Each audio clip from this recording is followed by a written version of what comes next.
edition of the Russ and Rose Popcast and YouTube at My Pop Radio. So, Yes, please. St. Patrick's Day is coming around. Yes. You trying to get lucky? Sunday. Okay. So, what makes you feel lucky? See, I could give like the, sweet answer, love of family, friends, this kind of thing. I want the cold hard truth.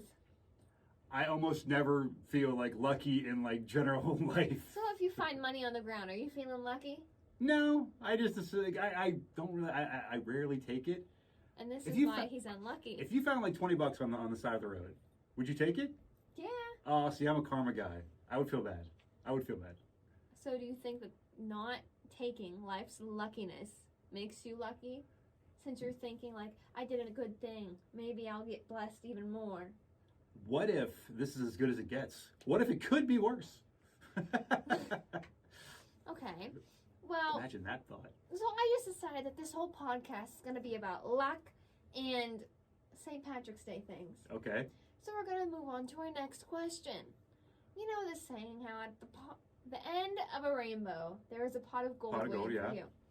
Well, I used to think that's a big deal. Oh my gosh, a pot of gold. But now I like silver. Hence my silver jewelry.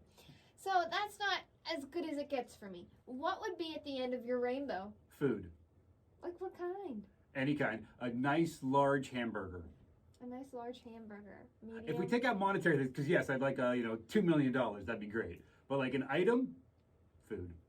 Food. A big old hamburger. But would it be a lifetime supply or would it just be a hamburger? Oh, I couldn't do a lifetime supply. How about like one a week for 30 years? One a week for 30 years. Okay. What else? It can't be food and it can't be money. Can't be food, can't be money. What is at the end of your rainbow? Whew. See, I'm not a trip guy. I don't like trips.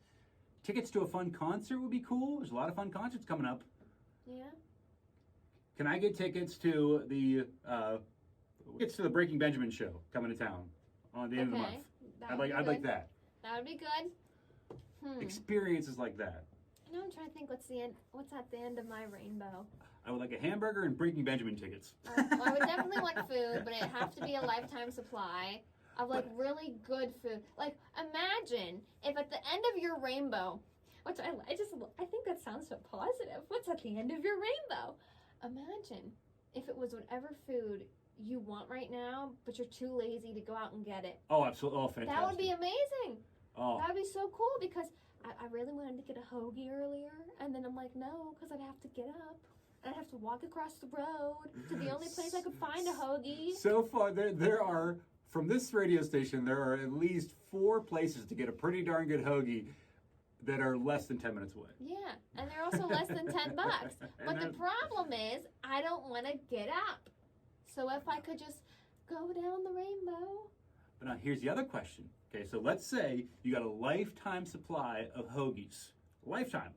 How many hoagies is that? You don't want a hoagie every day. Even I don't want a sandwich every day. I don't want a sandwich every day. That's what I said. Once a week for 30 years. Okay. No, I want one every 2 weeks. 2 weeks? Yeah. I'm not a lunch meat person. So what's your favorite food? My favorite food, chicken. Chicken's too broad. Fried chicken? Whatever chicken I'm feeling that day. That's Are right, you 'cause I was saying, interrogating me? No. Well, no, because I'm establishing a point. Like your favorite food, how often would you want to eat your favorite food? How often would I want to eat my favorite food? Well, the thing about chicken, you can have it in That's a whole what I'm bunch of ways. saying. But if you wanted lunch meat ham as Yeah. your favorite food, the only other thing you could really do with it, then put it on a sandwich, is make it chipped and put on the barbecue sauce. And then put on a sandwich. Well, yeah, I didn't think that far, but yeah. So I would also say mashed potatoes, or just plain out potatoes is my favorite food. And I could have that every day for a whole year.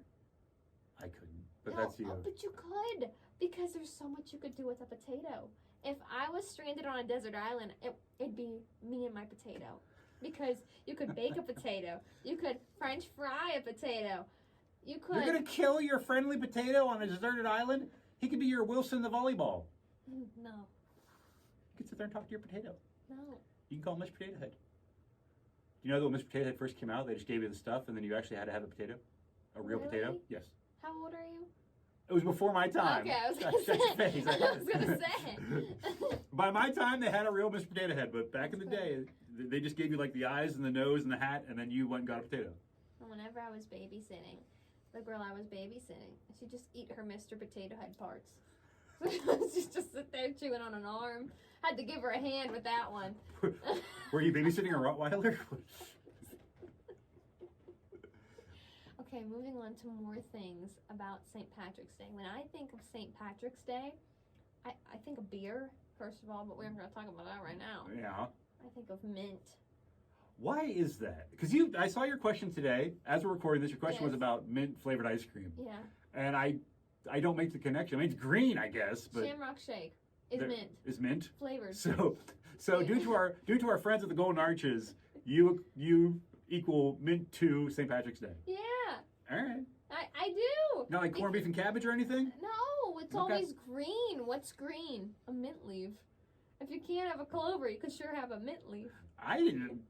Mint's green. I just didn't know that mint was a St. Patrick's Day thing. Yeah. All right. Don't they make like Kit Kat flavored mint cats? But then that's year round, not for St. Patrick's Day.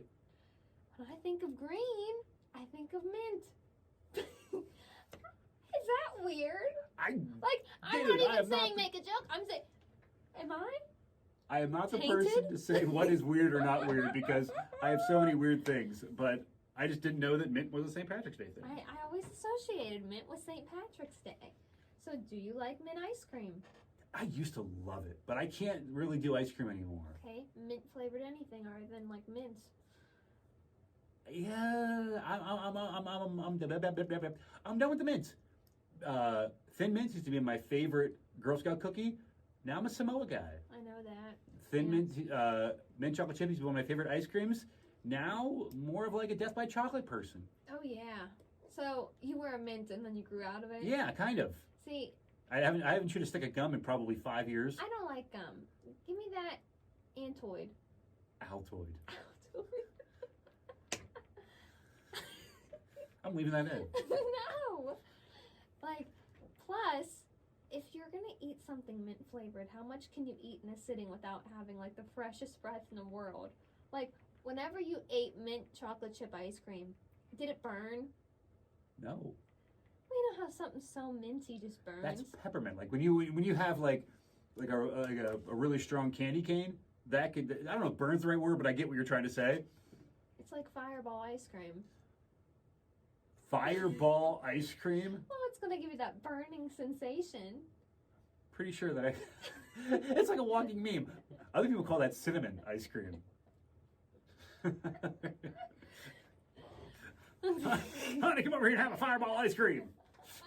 Come over. That's what I associate burning with. Okay, this should just be titled "What Lori Associates Things With." Mint is St. Patrick's Day. Fireball is cinnamon. No, Fireball is anything that burns like while you're eating it, like Mexican food, Fireball food. Have you ever had Fireball whiskey? You're old enough. No, It's not my favorite. where is it? We have it. Oh, we have it in the room. We got a gag gift like 2 years ago, so it's in the studio unopened Yeah, because I have tried it and I'm not a huge fan. yeah, but no, whatever. Like I think that mint ice cream will give you that burning sensation, like putting aloe on a burn. It soothes the burn. That's what aloe's for. Okay, it's. I'm concerned for you right now. Okay, here's one. Like putting what the aloe on a sunburn. There you go. That's what I associate mint ice cream with. The aloe on a sunburn. It For just our makes people watching on YouTube, this is my face. And in the podcast, it's a confused face. You could... Okay. Because that burns. The aloe is to help the burn. Yeah, It's but not as the soon as cause you of the spray burn. that aloe on your sunburn, it's gonna be like, ah, whoa. And that's the thought when you have mint ice cream. Yeah, burning, and some people think it's good. So did we actually ask, do you like mint ice cream? I don't like mint ice cream.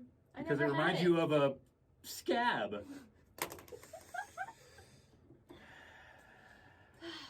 So, what would be at the end of your rainbow? Food, Concert tickets, Definitely not mint ice cream. What do you associate St. Patrick's Day with? Well, it's alcohol. Really? I don't go out anymore, but back in the day, sure.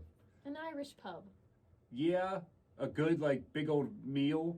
It's man, my entire life goes around food. Yeah. Yeah.